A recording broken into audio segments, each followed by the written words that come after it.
lii ci jonge super doore say grillade ak say ceeb day gën a doore te di nga am tëkk bu amul fenn jongeel ba sës jongeel ba faw ni jongeel ba ca biir cin. And over now to some sports. After weeks of exciting football matches between some of the best teams in the zonal championship, the final game of this hugely entertaining community tournament has ended inconclusively and since of the 2010 championship finals. The two sides, Birkama and Bakau, were tied at 2 goals apiece until the Western Region outfit scored a controversial late winner which sparked a pitch invasion by a fan. Babaka Senghor reports. It is another low point in Gambian football and a dark stain on a tournament widely embraced by the country's football fraternity. The football played in the 2 weeks of the zonal championship has been one of absorbing contests, fanfare and high-quality organization, albeit until the events of Saturday evening. The atmosphere at the East Park was electric. Fans from Bakau, Brikama and those from the Selekunda end stormed the venue to watch the final. And they weren't to be disappointed, as the two sides engaged in an engrossing high-octane encounter which produced a flurry of goals. Games between these two communities are uncommon occurrences. To have a final game between Bakau and Brikama becomes a special show. Brikama raced into a 2-goal lead. The elegantly gifted Sini Sambu scored first with a fine strike. When Modulamin Saho scored this fantastic goal, the huge traveling support of the West Coast region side was sent into dreamland. Bakau's response to that twin setback was swift and decisive. Sanat Dabo reducing the deficit shortly after Brikama's second goal. The coastal side completed their comeback courtesy of Suleiman Sanyan's header. For all the good work of the past 2 weeks, and on a day the two sides played their part in a wonderful game of football, the events of the closing stages of the game provided the country and its football a sobering reflection.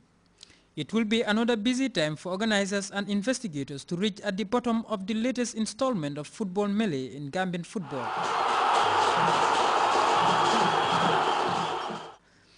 But nothing will pass without a thorough scrutiny of the behavior of some fans and the actions of riot police on the ground.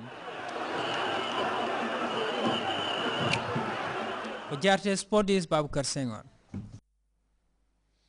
Well, before we go, reminder of headlines.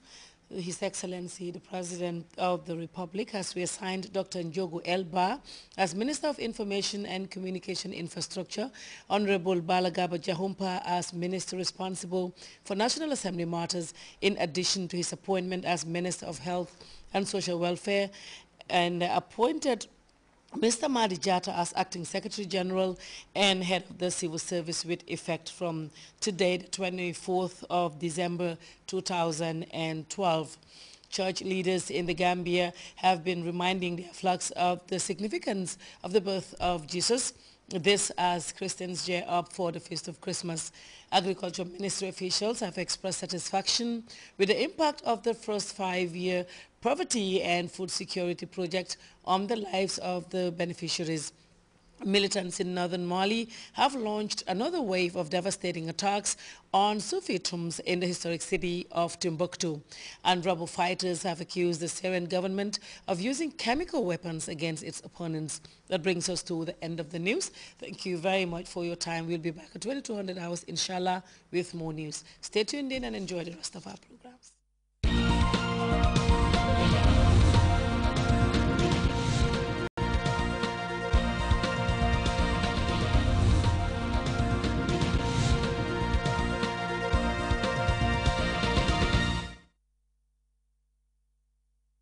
Christmas, we wish you a Merry Christmas. We wish you a Merry Christmas from GRTS.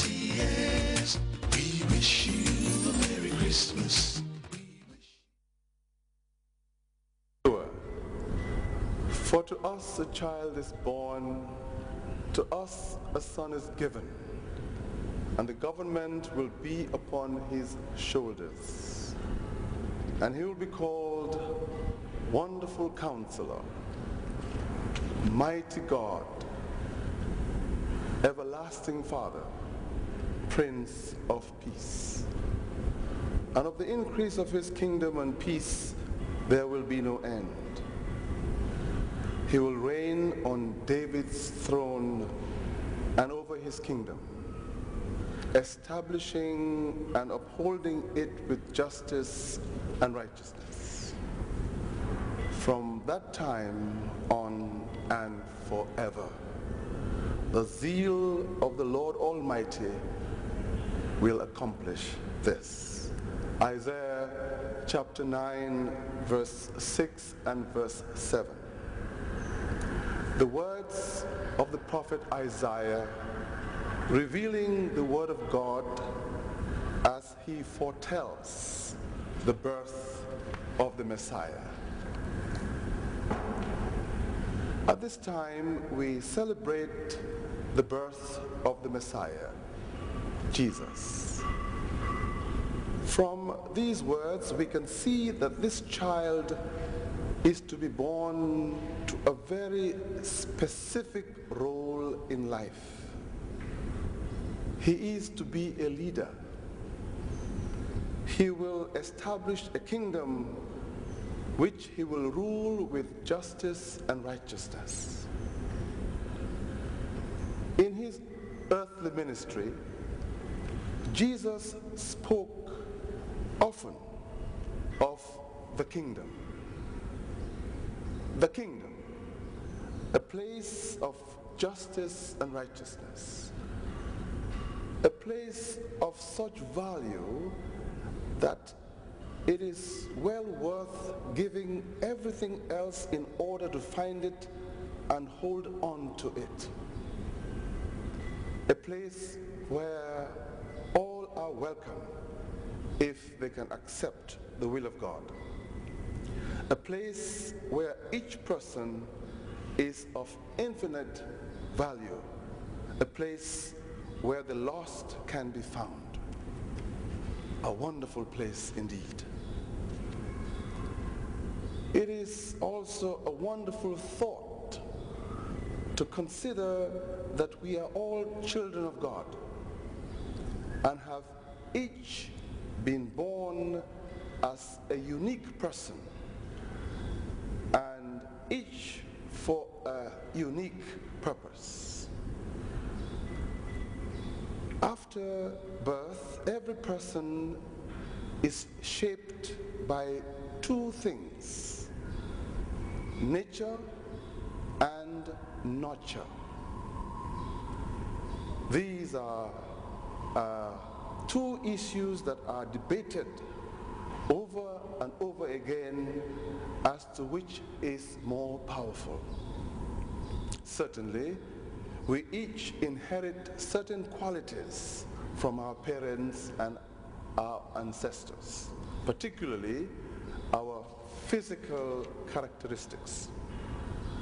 However, our family life, the culture in which we grow up, and what experiences we may have produce extremely powerful forces that guide our personalities and development as people.